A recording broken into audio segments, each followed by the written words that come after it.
Hai Tribuners, kembali lagi di Tribun Wow On Cam bersama saya Brigita. Kali ini saya akan menghubungi seorang narasumber, yaitu seorang dosen linguistik bahasa Indonesia Universitas Sanata Dharma Yogyakarta, Pak Sony Christian Sudarsono. Dengan beliau kita akan membahas banyaknya bermunculan istilah-istilah baru dalam pandemi COVID-19 ini. Halo Pak Sony, apa kabarnya? Baik, Brigita. Sehat-sehat Gimana ya Pak? kabarnya? Baik-baik. Sehat, puji Tuhan. Syukurlah kalau begitu. Nah, saya ingin menanyakan sesuai dengan yang saya paparkan tadi, kita banyak sekali mendengar ada istilah baru, baik itu tentang bidang kesehatan maupun tentang kebijakan pemerintah gitu. Dan mungkin ini bisa menjadi kebingungan atau sebenarnya seperti apa sih cara komunikasi yang tepat bagi pemerintah supaya bisa dipahami masyarakat luas. Yang pertama saya ingin menanyakan, Pak Sony bagaimana tanggapannya? Sebagai orang yang mempelajari ilmu bahasa, ada banyak istilah dalam bidang khusus kesehatan, sebagai contoh ada rapid test, ada swab Hmm. test, PCR, dan lain-lain, yang tadinya hanya khusus untuk bidang kesehatan, namun sekarang harus dipahami masyarakat umum. Bagaimana Pak Sony tentang hal itu? Ya, menurut saya banyaknya istilah itu wajar karena ini memang hal yang baru dan tentu setiap bidang itu memiliki istilah-istilah yang berbeda-beda. Justru ini merupakan kesempatan yang baik untuk kita belajar hal yang baru tersebut. Hanya kebetulan hal ini berkaitan dengan pandemi atau musibah. Jadi rasanya kita sedang dalam keadaan tidak nyaman, tetapi malah disodori atau dihujani dengan banyak hal yang baru yang perlu kita pelajari. Saya rasa itu bebannya. Tapi kalau setiap ada perubahan, pasti akan ada istilah-istilah baru. Itu suatu keniscayaan. Jadi menurut saya hal yang wajar kalau sekarang kita menerima banyak sekali istilah-istilah baru, misalnya tadi yang sudah disebutkan oleh Mbak Gita. Jadi menurut saya pertama itu wajar banyaknya kata-kata baru itu tadi. Yang kedua, mungkin yang perlu diperbanyak adalah sosialisasi, ya sosialisasi terhadap istilah-istilah baru tadi. Itu yang saya rasa masih kurang diterima masyarakat secara luas, atau mungkin hanya diterima oleh kalangan-kalangan yang terhubung dengan teknologi informasi secara lebih baik. Tapi untuk masyarakat yang lebih luas mungkin merasa kebingungan, ini sebenarnya apa toh ini? Rapid test, swab test, dan segala macamnya itu. Nah, maka saya rasa baik dari pihak pemerintah, akademisi, media, itu juga perlu melakukan sosialisasi dengan sebaik-baiknya, seluas-luasnya terhadap banyaknya istilah-istilah baru ini. Ingat ini penting, karena ini merupakan bagian yang tidak dapat dipisahkan dari penanganan COVID-19. Itu menurut saya, sosialisasi yang harusnya lebih gencar lagi. Nah, pemerintah dari segi sumber daya sangat mumpuni untuk itu. Setiap daerah itu kan memiliki badan bahasa atau balai bahasa. Itu bisa dimanfaatkan untuk melakukan sosialisasi ini, maupun badan bahasa yang di pusat. Saya sudah melihat di sosial media atau media sosial yang dimiliki oleh badan bahasa, sosialisasi ini sebenarnya sudah cukup baik, hanya sepertinya jangkauannya kurang luas. Nah, untuk itu, menurut saya media juga harus ikut serta berpartisipasi menyebarluaskan apa yang sudah dilakukan oleh badan bahasa ini, supaya tidak sia-sia hasilnya. Nah, saya rasa seperti itu. Berikutnya, kalau tentang selain ada istilah baru, kita juga mendengar banyak singkatan baru. Sebagai contoh, ada ODP, orang dalam pemantauan, lalu ada juga PDP, pasien dalam pengawasan, atau juga yang berkaitan dengan kebijakan pemerintah tentang pembatasan sosial berskala besar, PSBB, dan pembatasan kegiatan masyarakat. Sebetulnya penggunaan istilah ini apakah membingungkan atau sebenarnya mempermudah dalam penggunaan sehari-hari? Bagaimana Ya, kalau tentang itu, Pak? menurut saya tujuan diciptakannya istilah-istilah ini tentu dalam rangka untuk mempermudah, ya, supaya orang tahu, oh kalau saya keadaan seperti ini nanti dilabeli dengan ODP, kalau keadaan yang seperti ini nanti akan dilabeli dengan PDP, dan istilah-istilah yang lain. Tujuannya mungkin untuk mempermudah. Tapi sekali lagi, dalam keadaan pandemi seperti ini, keadaan yang saya rasa tidak mudah untuk sebagian besar orang, kita juga tidak bisa mengabaikan banyaknya pandemi informasi juga. Jadi tidak hanya pandemi penyakit sebenarnya, pandemi informasi juga sangat banyak, termasuk istilah-istilah tadi. Nah, mungkin itu yang membuat masyarakat bingung. Jadi sebenarnya istilah-istilah itu tadi dibuat untuk mempermudah, tapi karena keadaan tidak siap dari masyarakat yang mungkin membuat mereka bingung. Ini kok jadi banyak sekali, saya harus menggunakan yang mana atau saya harus ikut yang mana. Itu yang membuat. Tapi sebenarnya istilah-istilah itu tadi diciptakan dalam rangka untuk mempermudah informasi disampaikan kepada masyarakat.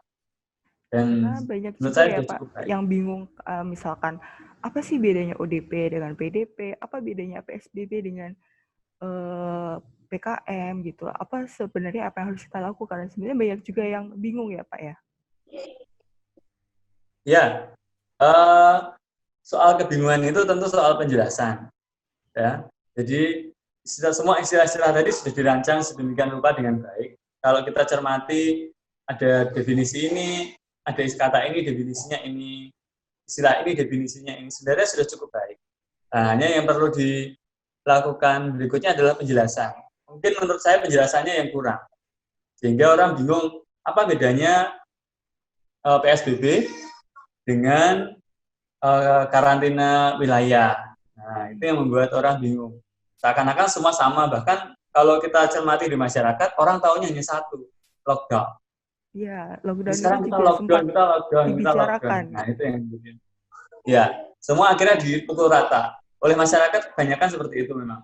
Itu tidak dapat dipungkiri.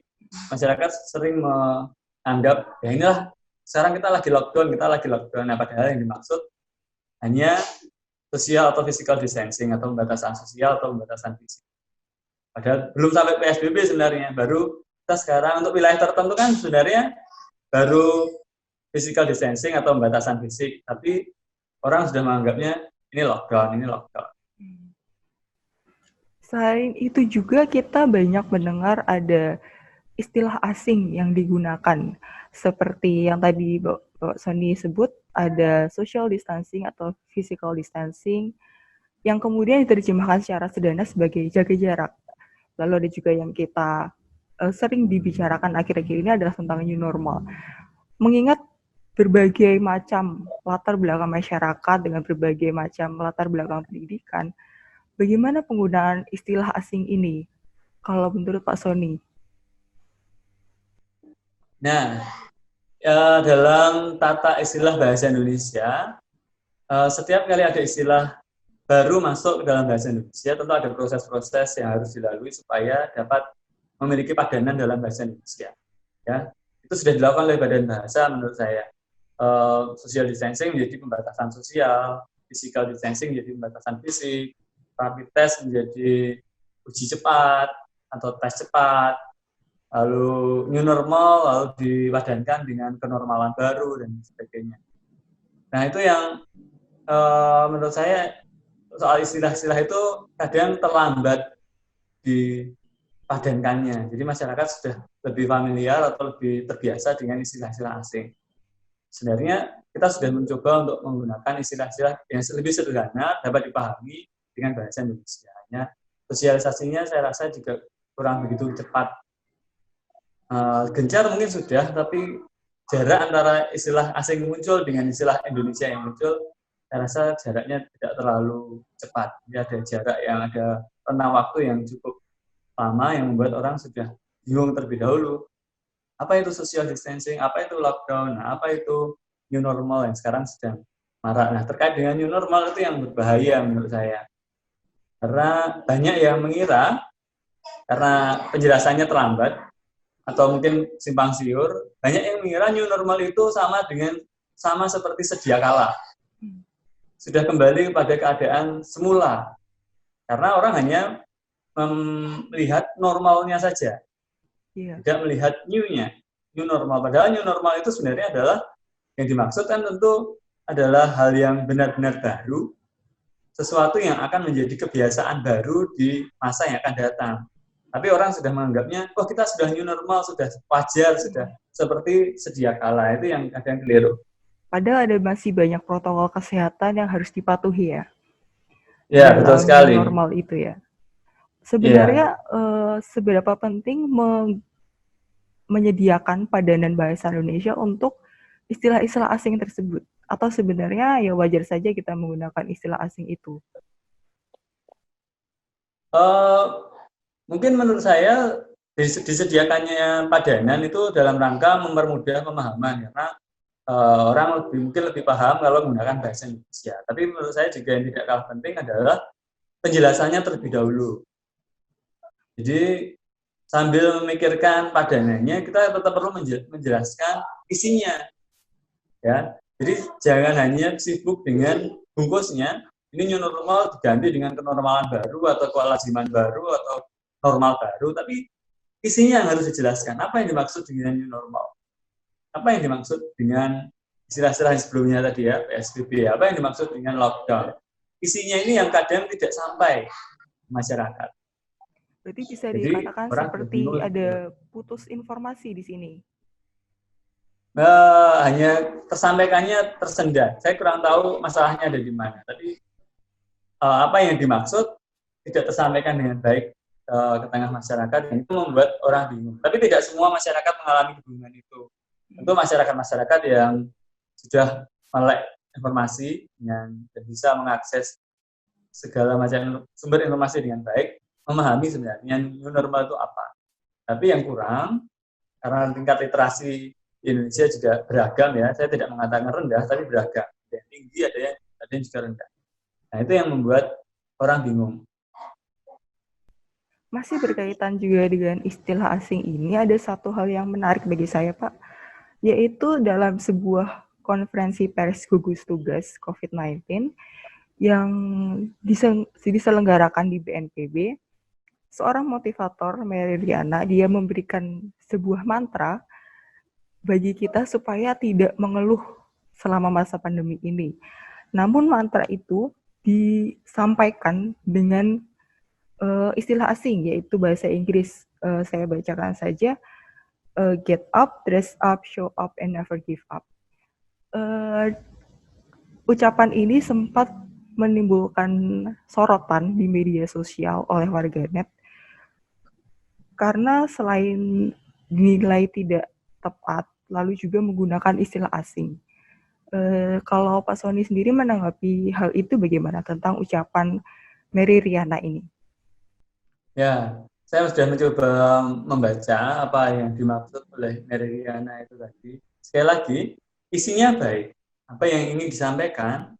Jadi bahasa itu kan sebenarnya terdiri atas dua komponen, bentuk dan makna. Nah, makna atau konsep yang ingin disampaikan itu sudah baik. Nah, tapi kan kita tidak dapat mengungkapkan makna itu secara telepati, benar ya? Kita harus menggunakan sarana. Ya, karena kita manusia, makhluk bertanda, kita memerlukan tanda. Nah, kira tanda yang paling mudah kita gunakan adalah bahasa.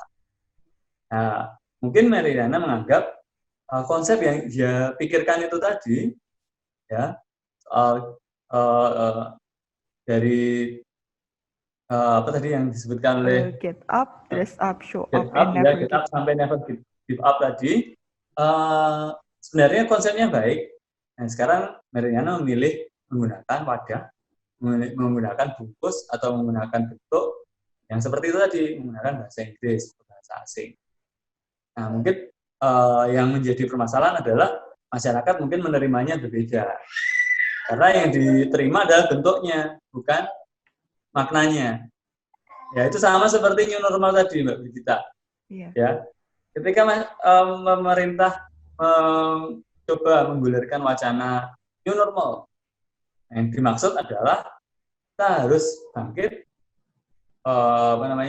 membuka lembaran baru. Tidak mungkin kita terus mengurung diri dalam rumah. Kita harus bangkit, keluar, aktif seperti biasanya, tapi dengan protokol kesehatan yang ketat, yang baru. Kita akan membentuk sebuah kebiasaan baru. Lalu namanya new normal, karena memang itu istilahnya datangnya dari luar. normal. Nah, sampai ke masyarakat yang dicermati adalah bukan konsepnya, tetapi bentuknya tadi.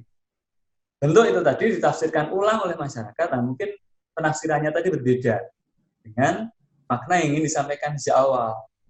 Nah, itulah saya kira saya melihat ada masalahnya ada di situ. Jadi konsepnya sudah baik, nah yang jadi permasalahan adalah bentuk. Ini sama seperti kasus yang sebelum-sebelumnya, misalnya perbedaan antara mudik dan pulang kampung, ya itu sempat menjadi menjadi tren perbincangan ya, ya, sangat trending waktu ramai. ya sangat ramai sekali waktu itu. Kalau saya cermati ya antara pihak pemerintah maupun masyarakat yang bingung dengan itu, yang dipermasalahkan kembali adalah bentuknya atau katanya, bukan maknanya. Ya, dari pihak masyarakat menganggap dua kata itu atau dua bentuk itu mewakili sebuah konsep yang sama. Tetapi oleh pemerintah, dua bentuk itu digunakan untuk mewadahi dua konsep yang berbeda. Nah, itulah masalahnya. Jadi, kalau kita mencoba untuk melihat lebih jernih, sebenarnya apa toh konsep yang ingin dibawakan dengan bentuk-bentuk tadi. Saya rasa kekacauan ini akan dapat diminimalisasi.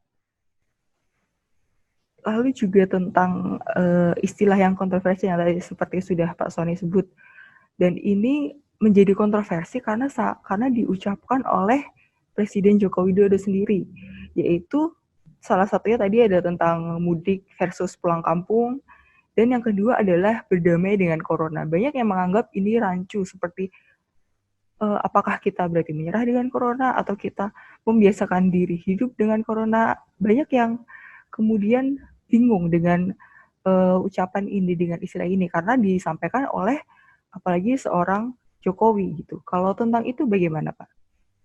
Ya, kembali itu sebenarnya tidak beda jauh dengan mudik dan pulang kampung. Ya, ini orang bingung. Saya rasa karena pada kesempatan sebelumnya sempat ada pernyataan kita harus berperang melawan corona. Coba nanti dicek lagi. Sebelum-sebelumnya ada pernyataan itu, lalu kemudian muncul pernyataan kita harus berdamai dengan corona. Padahal dua itu kalau menurut saya lihat sepertinya kembali ada dua konsep yang berbeda yang ingin bungkus dengan kata-kata semacam itu tadi. Jadi kalau kita bicara soal berdamai dengan corona, sejauh saya memahami apa yang ingin disampaikan, apa yang makna yang sebenarnya ingin disampaikan adalah new normal itu tadi, kebiasaan baru itu tadi, bahwa ya kita tidak mungkin terus terkurung dalam rumah, lalu semua aspek kehidupan akan berhenti lalu mati. Lalu kita perlu membiasakan diri keluar dengan mematuhi segala macam protokol kesehatan dan menjalankan roda kehidupan supaya kehidupan kita tidak mati.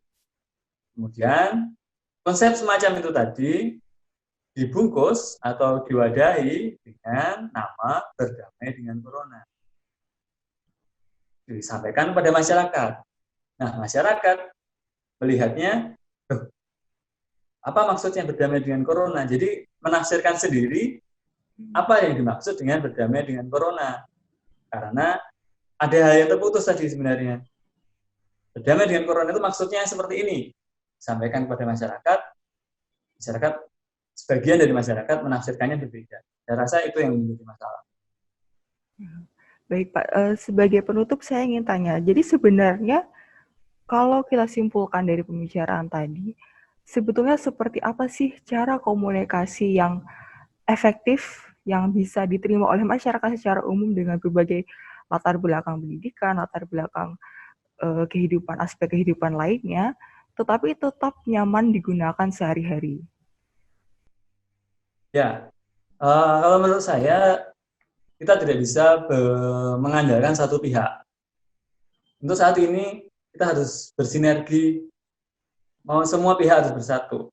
Jadi pemerintah dalam hal ini pihak-pihak yang berwenang untuk menangani ini, bertugas untuk menangani ini, akan menyiapkan segala macam informasi yang disampaikan.